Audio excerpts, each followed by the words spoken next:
Hello, I'm Bernard Hickey from interest.co.nz and welcome to another in our series of double shot interviews where we bring in a chief executive or a minister or a commentator to talk about the things we're passionate about on interest.co.nz, and there's nothing that gets people's passions going more than property.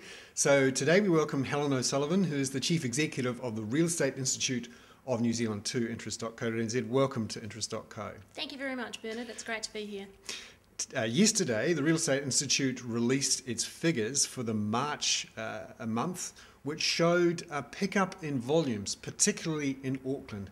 Can you talk about what you're seeing in Auckland and across the country? Sure. Well, the numbers yesterday, Bernard, showed a pickup in the volumes over February, which is, frankly, February to March. March is always a bigger month than February, so bigger volumes in March rather than over February is about as unexpected as Christmas in December.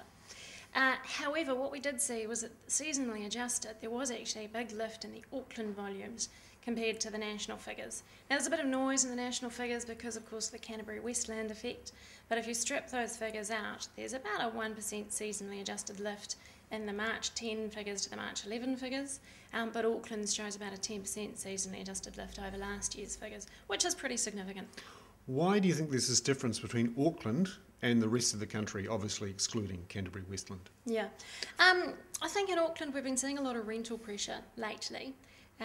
Building consents have been woeful for a long time. There's very little new product actually coming to market. There's probably an inwards migration effect from the rest of the country, although how big that is nobody really knows. I just think that housing pressure in Auckland is starting to reach a point where our members are saying there's a sniff of a few investors back in the market, and people are starting, you start to weigh up the rental pressure versus the buy pressure. Interest rates are low and stable.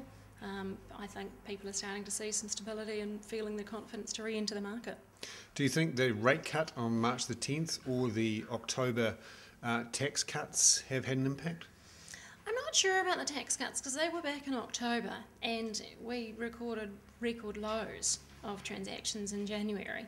I think the rate cuts probably got more to do with it, but I actually think that the housing pressure factor and the shortage of homes in Auckland is probably a greater factor in what's happening at the moment.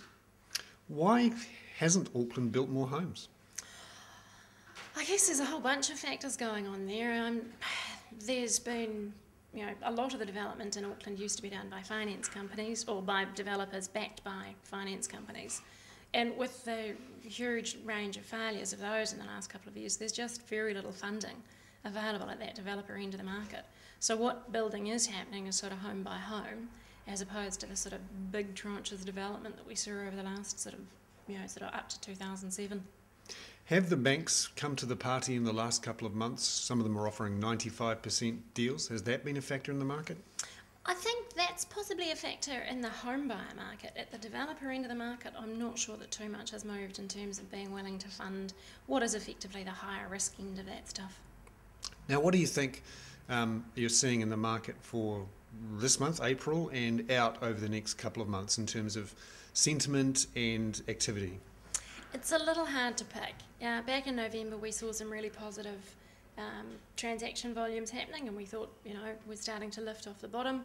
Then December, January in particular were really woeful. So we're cautious about how much the March lift in figures actually means. That said, feedback from our members is that there's still a level of optimism in the market. They're still busy. There's still people coming through open homes. So I would expect to see it trundling along at about this level. I don't think this is a huge growth or pickup. If you look at the numbers, we did about 60,000 transactions in the New Zealand real estate market last year. The long run average is about 100,000. So this is still pretty low levels of activity compared to the historic long run levels. I see it picking up slightly off the bottom, but it's not going anywhere terribly quickly. Now, there's a plethora of figures in the market on what's happening with the housing market. We've got figures from Quotable Value, from the Real Estate Institute. We've also got figures from each of the agency groups, particularly Barfoot and Thompson and Harcourt's. The Quotable Value figures for March seem to show a slightly different story, but that's because their figures are different. Could you explain the difference between the Real Estate Institute figures and the Quotable Value figures? As I understand it, the quotable value figures are coming off settled sales. So that's transactions that have been settled and processed through to the territorial authorities' databases.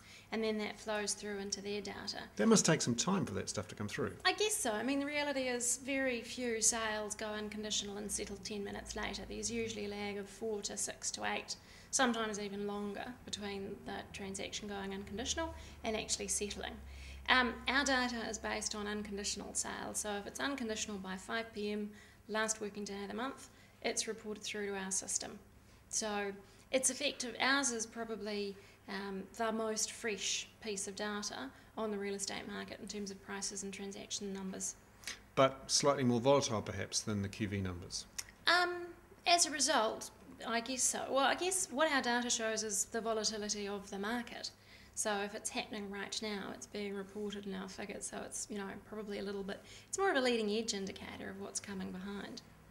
Now, the other aspect of the figures, ones that perhaps people don't focus on, is the stratified numbers. Yes. Because obviously the numbers you report mostly are the actual numbers of sales and the median prices in the various areas. Yes. But you also produce a series called the stratified median or mean? Median, stratified median, and that's a series that was compiled after some work with the Reserve Bank. That's right. What's the point of that? Why and what does it show? We did that work with the Reserve Bank because they were concerned about the volatility in that measure. It's interesting that with the market being a lot quieter at the moment, the medians are less volatile, but month to month they can bob around and it's hard to get a trend out of them. Because what happens with the median is that that's the mid-price basically in all of the transactions that happened in New Zealand. And the mix can change that. If there's a lot of properties sold at the bottom end, for example, that can move the median unexpectedly. So the stratified mean, we did a lot of work with the Reserve Bank to try and smooth some of that volatility out. And we've broken the country down into a whole series of price bands, and the stratified median takes the median within those price bands and then calculates a median on that. So the movements in it tend to be less volatile and are probably a better measure of what house prices are really doing. That said, it's harder to, that wasn't a 2-second explanation, and it doesn't make a good soundbite. So what's happening according to the stratified measure at the moment with prices? That has moved slightly. There's been an increase in the Auckland median, or the Auckland stratified median, and a slight increase in the New Zealand median. Net, I think those figures are around about 5 to 6% off the peaks of 2007. Right, and the other aspect that's interesting for some people is since the change in the regime, some people are wondering, are we seeing all the figures coming through from the real estate agents and the market? What can you say about that? We've done a lot of research into that because it's obviously a really important point for us as well. Since the change in the regime, it's no longer compulsory for real estate agents to be members of the Real Estate Institute. However, we have cross-checked our database of people who are filing data with us against realestate.co.nz's list of all of the agents working in New Zealand, and their list is actually greater than the list of, because they've got about 96% of agents in New Zealand using their site, and we cross-check our data against theirs. On that, we calculate we've got about 94% and a bit of real estate agents are providing data to us. And when we drill down into specific areas, we have tended to find that those that aren't filing are very small agencies, so possibly doing a much smaller proportion of the total traffic than they represent by their proportion of agents. Great. Helen O'Sullivan there from the Real Estate Institute of New Zealand in another in our series of double shot interviews. I'm Bernard Hickey for interest.co.nz.